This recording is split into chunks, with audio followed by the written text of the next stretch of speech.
Before you begin, remove the access panel, front bezel, drive cage bracket, and drive cage. Removal: disconnect all power supply cables from the motherboard.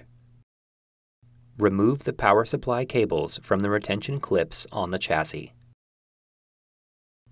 Remove the three 9mm T15 Torx-head screws that secure the power supply to the chassis. Press the retention tab down and slide the power supply forward to release it from the retention clip on the chassis. Remove the power supply from the chassis. Replacement: align the power supply with the retention clip on the chassis and lower it into place. Slide the power supply back until the retention tab clicks into place. Route the power supply cables through the routing clips on the chassis.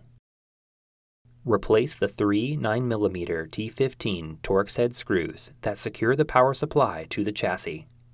Connect all power supply cables to the motherboard.